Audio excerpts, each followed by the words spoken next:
New York was going around the circle. When the rest of the world didn't even have cars yet, we had a jet car. So it was pretty cool. It was pretty cool. Idles at about 22,000 RPM. Smooth, quiet, runs on any fuel that burns with oxygen. When they took it to France, they ran it on Chanel No. 5. When they took it to Mexico, they ran it on tequila. Woo! It runs on diesel, just about anything that burns. The only thing it can't take is leaded gas. But Chrysler built 55 of these, and they asked people to write a letter why I want to drive a turbine car. And they got 25,000 entrants. And they had the general public do the R&D. They gave it to teachers, truck drivers, lawyers, students, retired people, and they had to keep a diary every time you filled with fuel and what your experience was. Imagine sending the public do your R&D now, yeah. And it was pretty amazing. It was pretty quiet. It's quiet, it's smooth. It's an amazing engine. You've got these regenerators here that use the heat over and over again. You know, they would say stories that would set the grass on fire, but this actually runs cooler than a piston engine, because what these regenerators do on the outside of the turbine, they recirculate the heat over and over and over until it's actually less temperature high than an internal combustion engine. But yeah, it was designed by the same guy who did the Thunderbird. This is sort of a personal luxury car, drum brakes. Nothing radical other than the power plant. Torque flight transmission without a converter. I've had it for about 15 years. I always wanted one of these, and I just thought it was the coolest car when I was a kid, so. Oh, here we go. Any questions?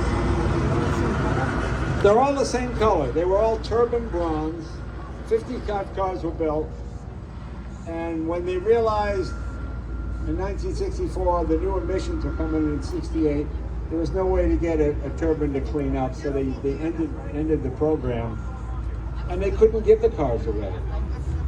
Yeah, almost all of them were crushed. Only 6 were not crushed, and this is one of them. Yeah. But yeah, it's an amazing piece of technology. And it's not so futuristic as to look crazy, you know, it's not no bubble roof or any of that stuff. It was supposed to be a personal luxury car. Gas mileage wasn't bad, not as good as a gas car, but not bad. Performance is about on par with a 318 Chrysler. You know, so it was fast enough, but the thing is, dead quiet, smooth, and the minute you started it, you got instant heat right now if you turn on the heat. Just, all right, that's it. Now you're toast. Right? But yeah, they're pretty cool. This is original paint, original roof, everything is original. I just put new tires on it. And these here, just a styling exercise. There's a tunnel down the front, and people think that it's set by so Jeff. Nothing. It has a lot of jet airplane cues in it, but this is your air cleaner. If you've ever been to an airport, you know how noisy a plane is. So that air intake literally goes up, down, around, just to keep it quiet. Yeah. But yeah, it's an amazing piece of technology. And his dad is the guy who did the original deal with Hublin, the guy from Chrysler.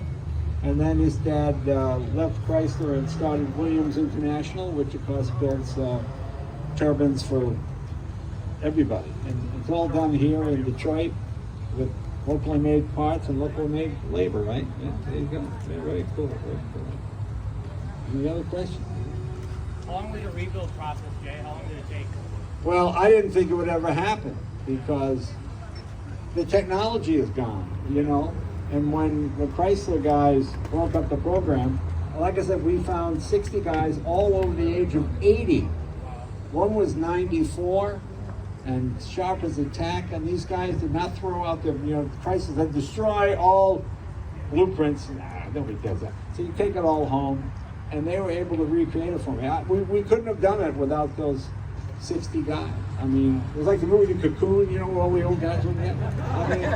I mean, it was great. It was great. It was really, and they all did it on a volunteer basis. We just paid for the parts and labor. I mean, we had to make tools to make these parts, you know. So It's pretty. You see how quiet it is? Dead smooth. They used to balance a nickel on it while it was idle. Anything else? Any of the promos? Oh yeah, they did promotional models and yeah, I've got a bunch of those. Huh? The white one was in the movie. Yeah, James Down oh, thanks. What was it called? What is it? Lively Set. That's right. And you see them racing the turbine car through the desert. Yeah. But pretty cool. But they really thought this would be the future because it's quiet, it's smooth. It's just jet engines are extremely expensive to build. That was another secret. The metallurgy for this was not good enough for aircraft, but better than automotive. So it just cost too much per engine versus making a HEMI or a 440 or something of that nature. But it's still an amazing feat. And to this day, it still sounds like the future. You turn the key and yeah, you're idling at 22,000 RPM. Try that with your 440. Yeah. It's like an alternative fuel like that one there. There you go. That's electric. This one is. What's a quarter mile? Quarter mile is exactly about the same as a 318 Chrysler. It wasn't a performance car. It was supposed to be a personal luxury car. That was the idea.